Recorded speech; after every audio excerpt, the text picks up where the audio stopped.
a light schedule anyway, so.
Okay, we're ready. The Village of Lincoln Heights regular council meeting is now in session. Today's date is Monday, September 25th.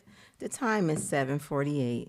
Roll call, Ms. Randolph. Councilwoman Phyllis Baber. Present. Councilwoman Linda Childs Jeter. Present. Councilman Durance Daniels. No response. Councilwoman Tanya Key. Present.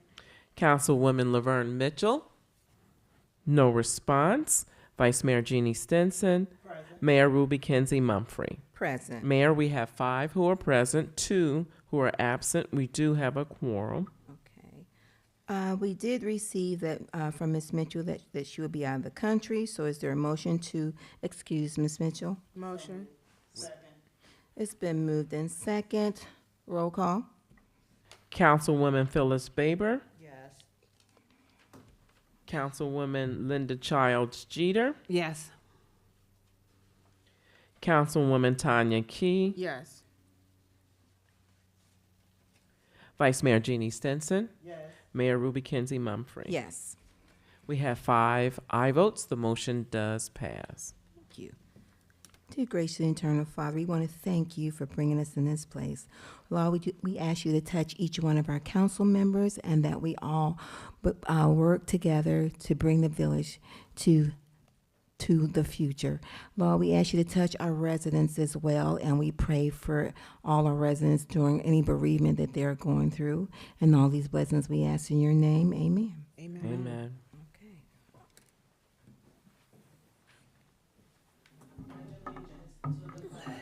Of the United States of America and to the republic for which it stands, one nation, under God, indivisible, with liberty and justice for all.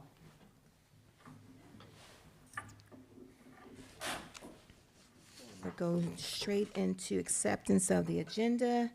As listed, there is no regular agenda. And acceptance of the consent agenda. Is there a motion for the consent? So move. I don't think, I'm sorry, y'all. Did the- I don't have one. I'm sorry. I retract that. It's actually the supplemental agenda. So move. Okay. I'll come back to it. It's been moved in second. All in favor? Aye. And Madam motion- Mayor, I'm sorry. Can you tell me who did the supplemental? Was that- Childs and Stinson. Okay, thank you. Okay, and then we'll go back because we are showing that we are needing a motion for the regular agenda. She did a roll call vote on the first. Or voice vote. All in favor? Aye. Any nays? Okay, and then regarding the regular agenda, is a motion to accept the regular agenda, which Move. is listed. Moved in second, all in favor? Aye. Okay, all right, any nays? Okay, filing of the journal, is there a motion on the table for committee of the whole meeting minutes for September 11th and regular council meeting minutes of September 11th with any necessary corrections for either. Motion. Second. It's been moved and second. All in favor? Aye. Okay. New nays. Announcements. Councilwoman Charles Jeter? I want to say happy birthday to the mayor. It was last Friday and we were not here. So happy 25th. I like that. Thank you very much. All right. Any announcements, Councilwoman Baber? No announcements, Mayor. Okay. All right. Councilwoman Key? The rescheduled economic development meeting is scheduled for tomorrow, Tuesday, September 26th at 5:30 p.m. Okay, thank you. All right. Vice Mayor Jeannie Stinson? I have no announcements, Mayor. Okay. I have no announcements, Mayor. Okay, all right. Thank you. All right, thank you. Mr. Holbert, any announcement for you? I'm going to do mine during communications. Okay, all Thank you. right. And I do not have any announcements at all this time around. But thank you all for your birthday wishes. Okay. Looks like we do not have any hearing from the residents. Okay, and then, do we? No. Okay, all right. And listed on the regular agenda, communications from the clerk, Lisa Randolph. Yes, Mayor, I have 3 announcements. And each council member has the copies in their file folders. The first one is for a October 12th event, the Lincoln Heights Outreach. Thinking about buying a home in the future, wishing you could save money when you borrow money? LHOI, the Home Ownership Center of Greater Cincinnati, and Fifth Third Bank eBus have come together to help you begin the path to get there. The event is going to take place on October the 12th from 10:30 a.m. until 2:30 p.m. Now, I did put a call out to Ms. Pamela Harrison to find out if the location of the event and if people need to register. So I am awaiting a response back from her. And once I get that response, I will forward the information on to council, as well as put in a robocall. And if we need to make another announcement, I will add more information to that. So that's for October the 12th. The second one is a spaghetti dinner. Lincoln Heights community is invited to a spaghetti dinner hosted by Ebenezer Second Baptist Church that takes place this Saturday, September the 30th from 2 until 4 p.m. It's free, open to everyone. Dinner includes spaghetti, salad, rolls, and dessert, and it's carry out only. Again, it's a free event, Saturday, September 30th, 2 to 4 p.m. spaghetti dinner at Ebenezer's Second Baptist Church. And the final announcement is an event that's going to take place on October 23rd, Monday, October 23rd. It's the Community Health and Wellness Fair featuring the 513 Relief Bus Services. It's going to be held at St. Monica's Community Center, which is 122 Chester Road. If you want to find out more information, you can contact Reverend Pearl at 513-771-7806. This is a free community event designed to encourage healthy lifestyles, prevent and manage disease, and connect you to wellness resources.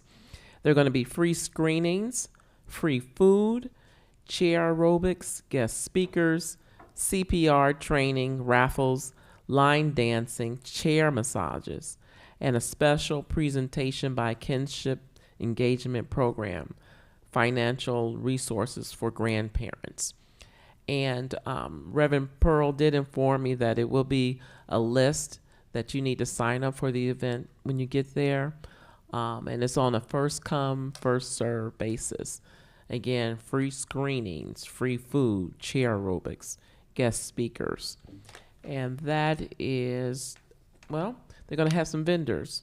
Lincoln Heights Outreach, 513 Relief Bus, Quinn AME Church, Sterling RX, Glendale Place Nursing and Rehab, VA Mental Health, Food for the Soul, Lincoln Heights Outreach, that's there twice, Dedicated Healthcare, Hamilton County Police Department, Ahead Financial Services, Woodlawn Fire Department, Preston Charles Funeral Services, Healthcare Connection, Humana, and Molina Healthcare. So that's something that you should definitely put on your calendar. It's for Monday, October 23rd, again from 10 a.m. to 2 p.m., and it is free. It will take place at St. Monica's Community Center, 122 Chester Road.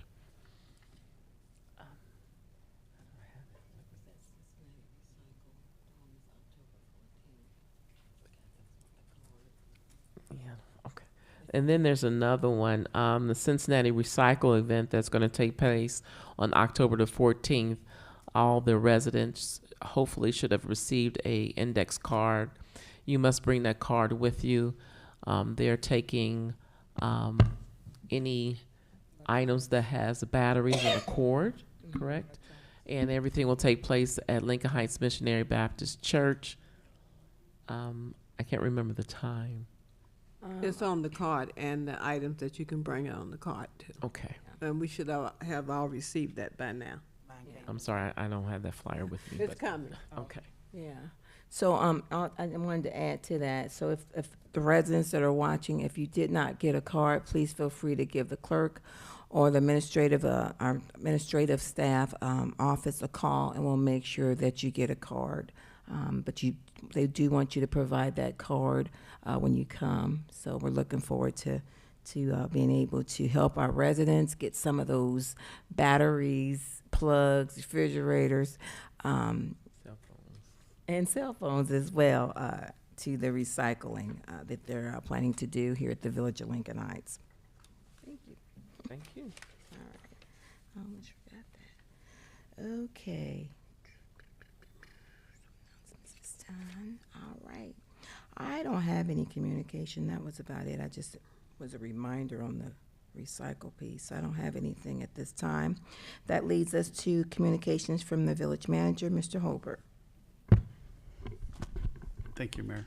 So I've just got a couple things, and if any of the members would like more information, just send me an email and I'll be happy to give it to you. But some of the things that we're working on, one is a credit card policy. The other is we're going to be working with DPOC in regards to legislation for road signage. So I met with the fire chief, also a police officer. We went out and reviewed some of our cul-de-sacs. And also went with our public works director to kind of evaluate the accessibility for fire trucks, police, the ability to snowplow, and we're going to have some of the cul-de-sacs which are now going to be no parking zones because the area between where you try to get a vehicle in, a safety vehicle, it's non-existent. So we're going to put some of those in place. So I hope to have that by our next meeting. The other thing is no parking. We did meet with a property owner that has property on Wayne, and he has real concerns with the tractor trailer traffic out there. At one point, the village did have plenty of signs up there that said no parking. Now somebody has removed those. So we're going to get we've actually gotten with the sheriff's department, and they're going to support us in this. So as long as we have the signage out, then they can enforce it. So we're going to start removing the semi-tractor trailers that are parking in people's driveways, preventing them from conducting business and so on. It's going to be a big step for us. It's going to probably make a few people upset. But the biggest thing that we were looking for was buy-in and support from the sheriff's office, and they're going to give it to us. But we have to have the signs in place. The other thing in regards to roads, we did apply for a grant for crosswalks and sidewalks to be added on Magham. So that's, we're waiting for hopefully approval from that, but we're not there yet. We're also going to be putting in a handicap parking stall in front of the Village Hall building. Right now we have an area that's painted blue. that's not the preferred location based on handicap accessible ramps and ADA guidelines. So we did get with the village engineer to kind of mark us out a space. We're going to go through the whole process of drawing it up, indicating it, having legal signs and so on. So we'll basically just have one parking space that is handicap accessible for Village Hall. The other thing we're working on, and it's pretty much in place, is a new PO policy in regards to in meeting with Mr. Key and talking about our audits that we've been receiving. There's a lot of things in there that they strongly recommend. There's several things in there that we're still not complying with. So all these policies that we're talking about putting in place regarding credit cards, POs, and so on, it's straight out of the auditor's strong recommendations and the fact that we're in violation of so many things in that regard. So we're going to be putting those in place. Public records request policy. So I've actually got a policy out for the mayor and the clerk to just get their input in regards to the public records request policies. We're going to be posting that in the lobby as a general forum for the public to review. And then we're also going to have an internal policy, and that's going to be the steps that we go through, the record keeping. If somebody does make a public records request, what happens after the request is filled, who retains those documents, and so on. So that's going to be part of that policy also. Publication. So right now we have what's called 5 conspicuous locations. We're going to come up with some new locations. I'm going to involve our Public Works Department. They will now start posting those in those 5 conspicuous locations. They'll start photographing those also. So not only will we have it at Village Hall, in the healthcare center, but we're going to also have addresses located so that if somebody wants to go out and look at those documents, they can do that. So that's something we're putting in place. Reimbursement policy. And Ms. Mitchell mentioned this, that, you know, we do have these things in place. The challenge is the policy hasn't been consistent in how it's been maintained. So we're going to start enforcing that. We're going to have policies and procedures in regards to reimbursements. And it's basically all following what the auditors said to do. So it's not something that Harry wants to do. It's something the auditor is saying, you need to do this. So we're going to do it. No smoking policy. So that's something that we actually adopted a while back, and we're going to put it in place. So there's going to be no more smoking on village property. So that's going to include the parks, the village hall here, and so on. So we will be putting that in place.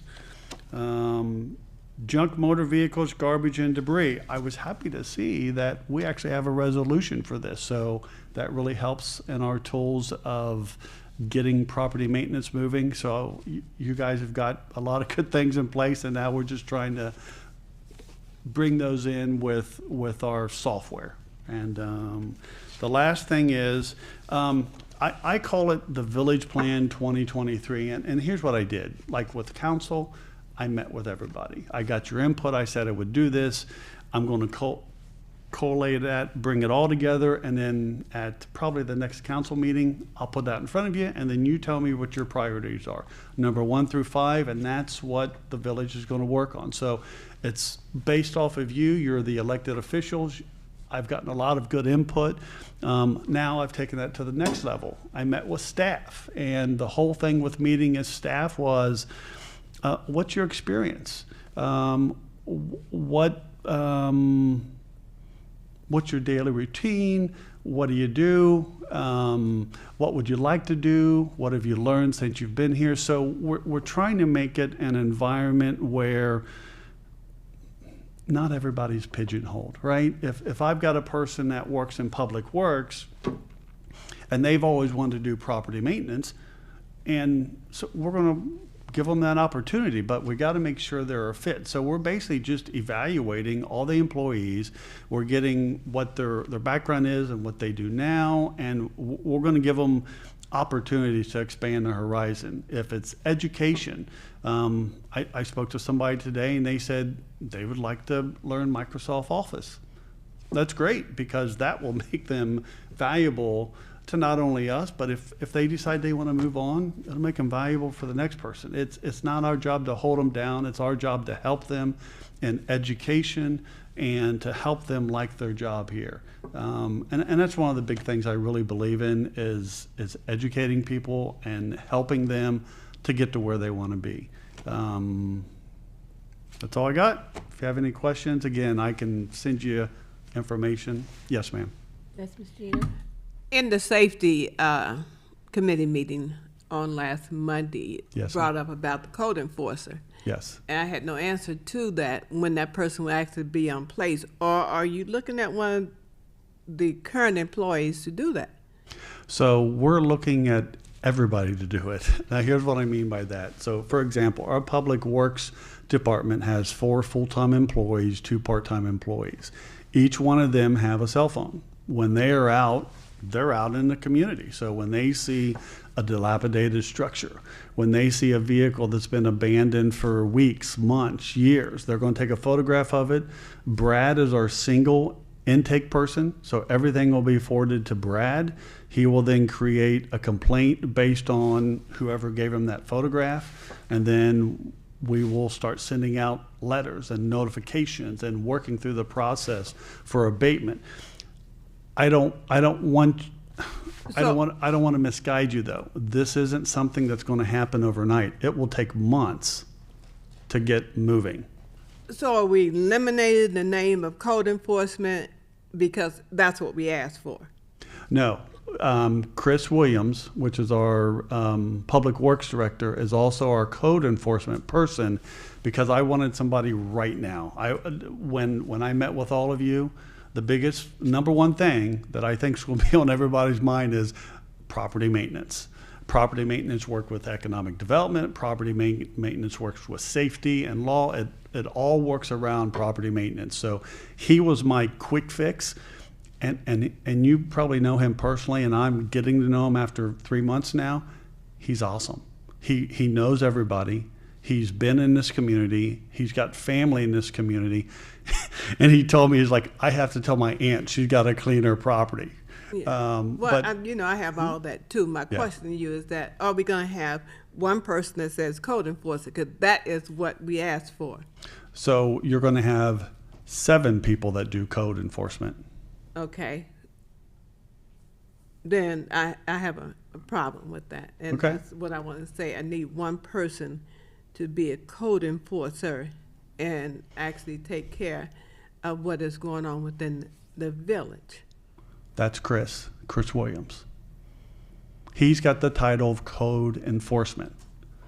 But under him, he's got all the public works people that are out in the public every day, and they see street by street the problem. So we're complying with what council wanted, which was one code enforcement person that's in charge of that, but we have 7 code enforcement people that are out in public. I've given you 7 times what you want. No, you actually not. No. No, you're not. Okay. I'm sorry that I feel that way, but I needed one individual to take charge of that whole thing. And Mr. Williams has a different title. Yeah, and Yes. all of this was brought up in that meeting that you missed because you couldn't be there. Otherwise, we could have asked those questions there. Because I said something about maybe it's going to happen in January. The mayor said, January, that's too long. Well, right now, if I may, Mayor, Yeah, go ahead, because Vice Mayor has a question as well. right now is actually the best time for us to put things in place, because we're slowing down, vegetation is dying off, and when we look at tall grass and weeds, this is the perfect time to try to get things in place. We do have the one person who's responsible for it, and that's Chris, and he works directly with me in regards to learning how to do property maintenance. He works with Brad on uploading the photographs and creating the notices that go out. So we really do have that one person, but if you want to call it Chris is the property maintenance inspector, yes, but he's got 6 helpers that are also taking photographs and creating complaints. Well, he has 6+, whoever takes Yeah. pictures, we roll around through the village of Lincoln Heights. Correct. Yeah. Vice Mayor? I thought we had tried this previously before Mr. Holbert got here, to have the Director of Public Works be the code enforcer, and it didn't work out. And it's not, wouldn't just be those 7, because there's 7 of us that turn in stuff too. So it's not about how many people out there code enforcing. Like, I don't think the more the better. I think it should be one person that's all they do. That's all they do. Anyone else on this side? I had a different question. Before you Not do, I related. want Okay, go to piggyback on what Vice Mayor and Councilwoman Jeter is saying. So the concern that council has had is we've been going around and around and around we think about code enforcement for the last 4, 5, 6 years, and it's like every time we have a new manager in place, it's like starting all over again. And so we have residents that they know that they're in violation. And for us to request for a code enforcer, we look at someone that's there when we've allotted part-time, full-time, and still no results, and saying it's going to take a while. That just makes us think, well, nothing's going to happen this year. And that's not what our vision is when we want to try to clean up our community. We want a code, we've requested for a code enforcer, a person to be able to be not passive, but someone that's going to be, because we've had people that have tried to do code enforcement, but they wasn't aggressive or not. They did not want to be confrontational. But when we see a lot of people that not abiding by code enforcement rules, it puts a bad taste in our mouth, and that's why we would like to see it a different way, because we've been there, like Vice Mayor has mentioned, we've been there where Public Works or the service department has tried to do code enforcement, it just didn't work. So we want to find out other ways of doing that, so I wanted to add that. Yes? Madam Mayor, Mhm. thank you. May I make a statement to that point as well? Yes, ma'am. So I know I hear Mr. Holbert said he's been here for 3 months, right? And I know our contention with code enforcement as well. And I do know that we tried to do this previously. But one of the reasons why we brought Mr. Holbert here is because of his experience. And so if we can consider allowing the opportunity to train someone to do some of those things. I'm okay with seeing how the process works. If the process is not going to work, yeah, we need to look at something different. But I think that we at least should give it an opportunity to try. I don't know what we have in place necessarily. I don't know how the staff is set up. This is my first time hearing that we're doing multiple individuals to help with code enforcement. If we had one person doing code enforcement and that was all they were doing all day, I would think if we had 7 or 8, we can probably get some things done collectively across the village. I recognize we have a lot to get done, but so that was my comment on that one. But my question was for Mr. Holbert is, do we have a policy in place for logo, people being able to utilize our logo? And I'm not saying that this organization here did not ask for permission to use our logo, but as we begin to do things, sometimes organizations will pop up and utilize our logo to show partnership. And I just want to know, do we have a process in place to make sure that that just doesn't happen arbitrarily? We've seen it happen before at some points in time.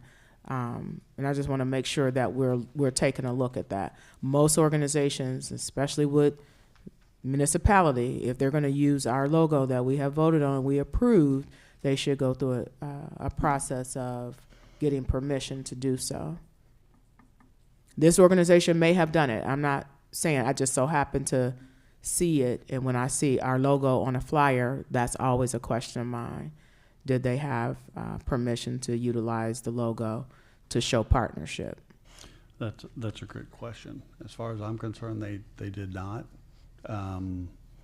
but I do see it on the bottom of the Community Health and Wellness Fair. I was aware of that event because I was told we're kind of participating in the sponsorship, but as far as did anybody ask if they could use our logo? No. Do we have a policy that addresses that? I'm not aware of one. It doesn't mean we don't have it, just means I'm not aware of it, but I can look into it. Yeah, it's that word partnership that always kind of sticks out when anybody says partnership. And yes, we have stakeholders throughout the village. We have community connections throughout the village. But when you use the word partnership, to me, it means something a little bit different.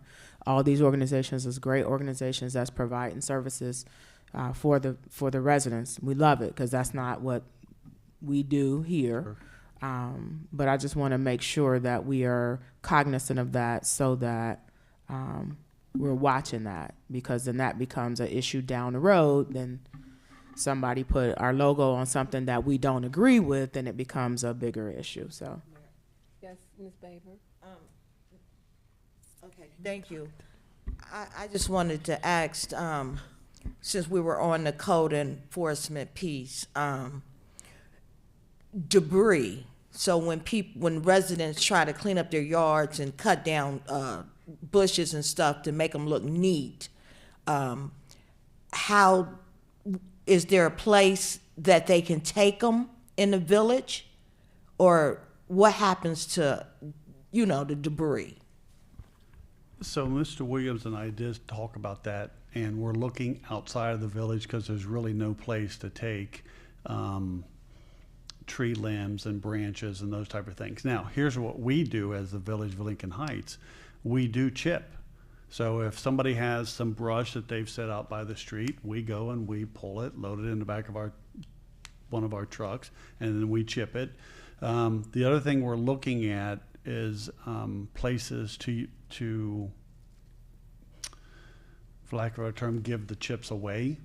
At this point, we have nothing in place, but if we're doing all this chipping, sometimes people want to use those chips for landscaping and so on. So again, there's no policy at this point. I just talked to Chris about it literally last week because we had a bunch of brush in our yard back there, and I'm like, well, what is all this? And he's like, well, we go out, we collect the brush, we put it in our truck, we come back, we chip it up, and then we have a pile of chips in our yard. And I'm like, I don't want a pile of chip in our yard. So we're looking at ways to maximize what we do and how we can give back to the community. But at this point, we have nothing in place. So you're saying that brush can be put on the side, out on the curb, and someone will, from the village, pick it up? Right now, they need to call in and schedule that pickup. We just don't want, 40 residents putting all their brush out on the street, because one, we don't want it on the sidewalk, right? We want people to walk by the sidewalk. So we'd say, put it next to the sidewalk, put it in an orderly fashion. So basically all we have to do is pull it up and put it in our vehicle. Our challenge at this point is we don't have what they would call a box truck. So when we chip it, it goes into a box, and then we can empty that whole thing. Right now, we literally go pick up all the brush, we put it in the back of one of our trucks, we bring it back to the site, then we chip it up, and then we get rid of the chips. As you can tell by my explanation, it's very labor intensive, and I'm trying to minimize that, but I still want to stay safe. Anyone else? Okay. All right. Let's see. Anything else? I think that's it. Mr. Holbert, anything else you want to mention? No, ma'am. Okay. Motion in order to accept the village manager's oral report. Motion? second. It's been moved in second. All in favor? Aye. Aye. Okay. All righty. Then we have our communications from our village solicitor. Good evening, everyone. We are on an auspicious night, so I will be brief. I do want to just remind everybody, Saturday, November 4th, 2023. Again, Saturday, November 4th, 2023, from 1 p.m. to 3 p.m. here at Village Hall, right here where we're all sitting at the dais. We are going to do what we call our legislative training. So we will go through the charter. We will go through certain provisions of the Code of Ordinances. We will discuss what a lot of people refer to as parliamentary procedure, Robert's Rules of Order. We will talk about things that are unique with the way we do things here in the village. And the public is invited to come out. So if any members of the public would like to come out, they are welcome to come. Although this is not really public business, we're not really doing a meeting. It's really just for an opportunity for me to share information, an educational seminar, if you will. It might be beneficial to members of the community, especially those that might be aspiring sometime in the future to become a council member, to learn how we do things. So again, Saturday, November 4th, 2023, here at Village Hall, 1 p.m. to 3 p.m. I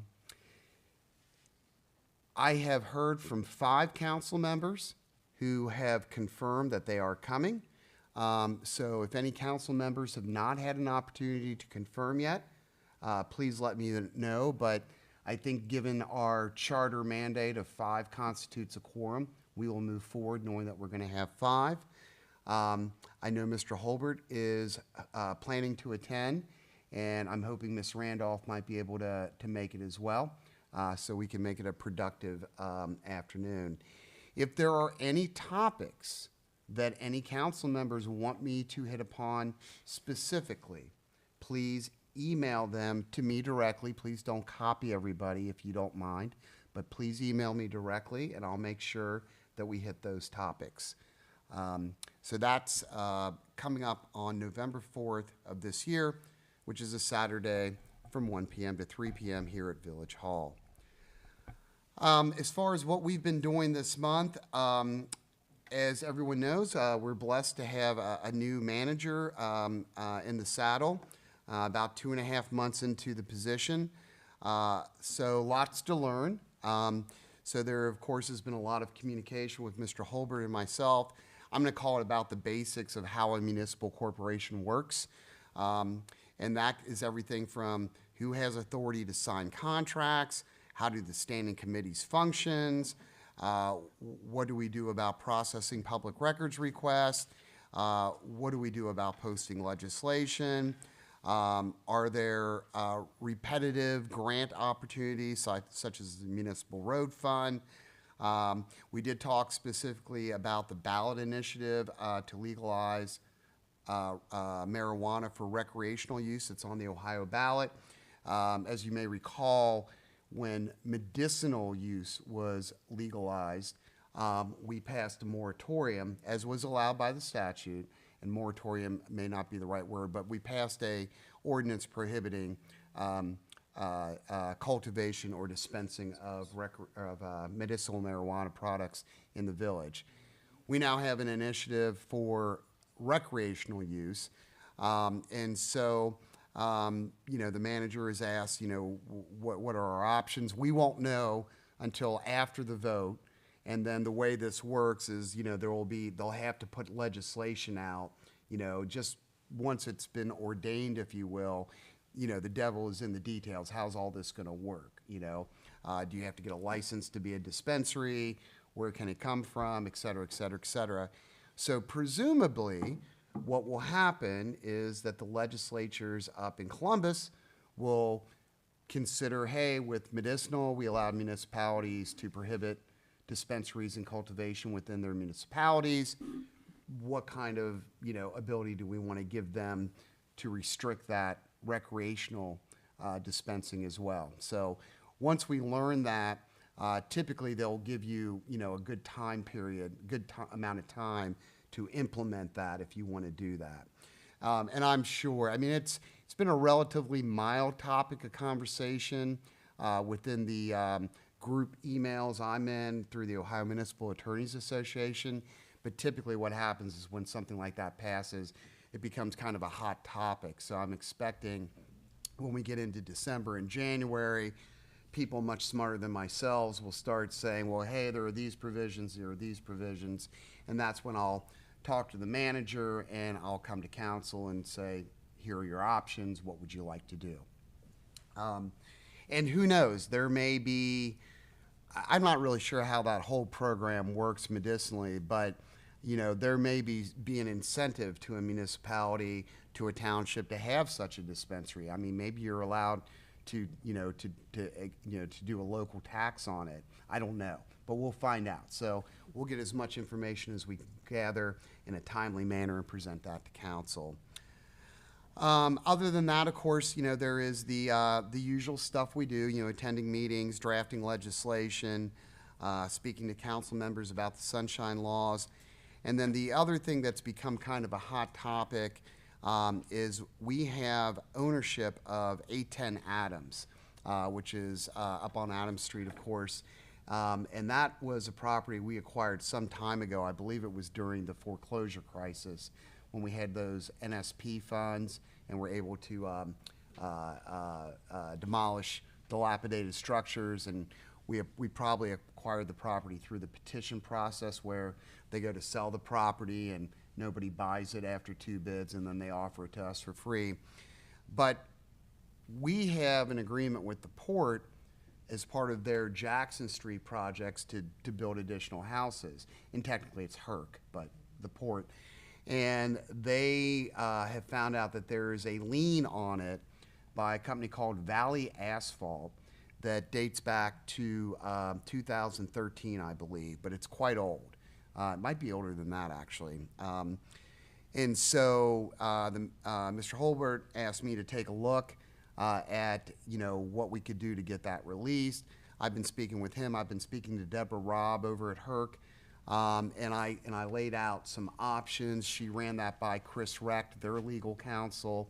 So right now we're pursuing the path of least resistance, which is Mr. Holbert pulled up cages. And this is not legalese. This is just common sense. He's like, I'm looking at all these pictures and I don't see any asphalt on that property. So, and the lien is for like $15,000, right? Which 10 plus years ago was a lot of asphalt. So just from a common sense standpoint, it's maybe you lien the wrong property because we don't see any asphalt. And Mr. Holbert is able to go back and historically look at pictures. So he went back prior to when the lien would have gone on. And we're just not seeing any asphalt. So I contacted Lynn Lear, who is the credit manager at Valley Asphalt. Of course, she said, well, gee whiz, I'm not really sure. That's really old. Let me see what I can find out. So we're giving her some time. She's been out of the office the past week. So we're giving her a little bit of time to look at it. And the hope is going to be that she's going to come back and say, we can't find anything on it. And okay, I'm going to prepare a release. Would you mind releasing that lien? Because until that lien's gone, her can't take the property and develop it. And obviously that's what we want to all see. So that's moving forward. And I have a recurring reminder on my calendar once a week to check with her. So again, we'll be kind, give her some time, and then if she comes back and says she can't find anything, we'll ask them to just voluntarily release it. If they won't, we have some other options that I've talked to Mr. Holbert about, and we'll pursue those if we need to. And that's my report. Thank you very much. Any questions for Mr. Desai? No questions. Motion to accept his oral report. So moved. Second. It's been moved in second. All in favor? Aye. Okay. All right. Oh, I'm act like I don't hear it. Okay. All right. Is there any old business? All right. If there's no old business, then we go straight into the new business. And what's your pleasure, council, on the new business of ordinance number 2023-03? Here by title only. Second. Sorry, go ahead. It's been moved in second. All in favor? Aye. Aye. Roll call, Ms. Randolph. Councilwoman Phyllis Baber, Yes. Councilwoman Linda Childs Jeter, Yes. Councilwoman Tanya Key, Yes. Vice Mayor Jeannie Stinson, Yes. Mayor Ruby Kenzie Mumfree. Yes. We have 5 aye votes, and that motion does pass. Village of Lincoln Heights, Hamilton County, Ohio, ordinance number 2023-0-3. Ordinance amending the computation of sick leave for regular full-time employees and setting a limit for the amount of amount of accumulated and unused sick leave an incoming employee may receive credit for. All right, we're only doing the first reading on this, I believe. Mr. Desai, was there something you wanted to mention? I'm good, thank you. You're good? Okay. All right.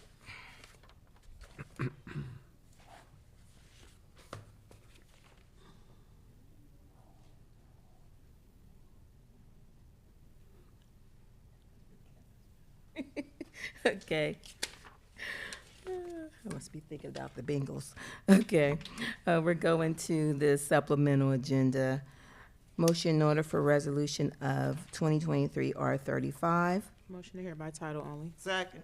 Been moved in second to read by title only. Councilwoman Phyllis Baber, Yes. Councilwoman Linda Childs Jeter, Yes.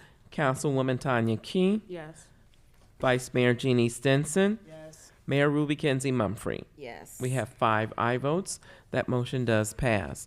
Village of Lincoln Heights, Hamilton County, Ohio. Resolution number 2023-R-35. Resolution accepting the amounts and rates as determined by the Budget Commission and authorizing the necessary tax levies and certifying them to the county auditor. Any questions? If there are no questions, Motion to suspend. Second. been moved in second. Councilwoman Phyllis Baber, Yes. Councilwoman Linda Childs Jeter, Yes. Councilwoman Tanya Key, Yes. Vice Mayor Jeannie Stinson, Yes. Mayor Ruby Kenzie Mumfree. Yes. We have 5 aye votes. That motion does pass. Motion to receive for passage. Second. Moved in second. Councilwoman Phyllis Baber, No. Councilwoman Linda Childs Jeter, Yes. Councilwoman Tanya Key, Yes. Vice Mayor Jeannie Stinson, Yes. Mayor Mayor Ruby Kenzie Mumfree. Yes. We have 4 aye votes, 1 nay. The motion does pass. Motion. I'm sorry, I was thinking about something. Are we on the suspension or passage? Passage. Message. Yeah, passage is by a majority of 4. Okay. 4 aye votes and 1 nay. The motion does pass. Motion to receive the emergency clause. Second. It's been moved in second. Councilwoman Phyllis Baber, No. Councilwoman Linda Childs Jeter, Yes. Councilwoman Tanya Key, Yes. Vice Mayor Jeannie Stinson, Yes. Mayor Ruby Kenzie Mumfree. Yes. We have 4 aye votes, 1 nay. The motion does pass. Mayor, With can I- emergency class, you I'm need sorry. 5, so it doesn't, I apologize. The motion does not pass. so it won't go in effect for 30 days. Right. Correct. We had 5 on the suspension though, right? Yes. Okay. Okay. Mayor, may I make a quick comment about this legislation? Yes, sir. So it's very possible something looking very similar will come back to council at the first meeting in October. And it just was, I think, timing and the transition in the Office of Finance and the Office of Manager. What's been attached to this legislation is actually from the auditor. It's not from the Budget Commission. And as you can see in the opening line, it says that they're presenting it to the Budget Commission on September 19th. So the Budget Commission may come back with something that is different than what's here. Let me rephrase that. The Budget Commission may come back with its own approval of what's attached here. And just for purposes of how the process works, we would have to approve the Budget Commission as well, okay? And you'll note that there's a deadline of October 25th. So we're in good stead as far as timing goes. But I just wanted to plant that seed in case at the October meeting, everyone's looking at this going, well, it looks like exactly the same thing. Why are we doing it again? The attachment will be different. It'll be from the Budget Commission, not from the auditor. Okay. I have a question, Mr. Seiss. So based on this, we'll need to send the information down that we voted on this? Let me check with John, with Mr. Key, and see what he's actually received. Okay. It looks a little bit different than what I'm used to seeing from the Budget Commission. I suspect this was all attached to the auditor's letter. Okay. So if council is okay with that, I'll check with Mr. Key, and then I'll send everybody an email letting them know, the answer to that question, okay? Okay, all right.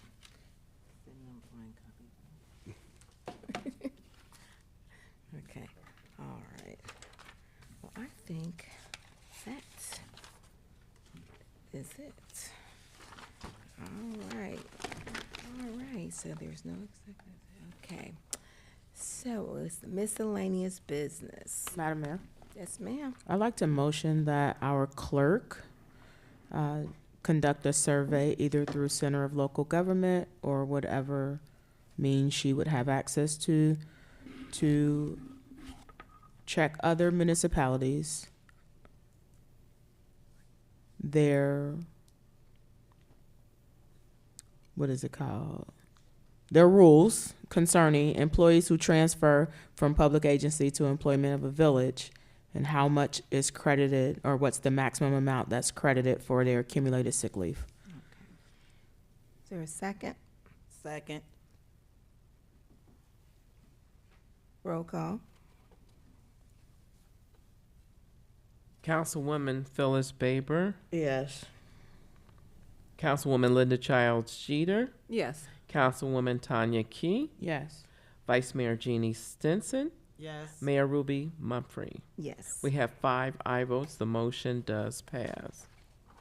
Okay. Is there any other miscellaneous business? If there's nothing further, motion for adjournment. Motion. Second. It's been moved in second. All in favor? Aye. Meeting is adjourned. Good night.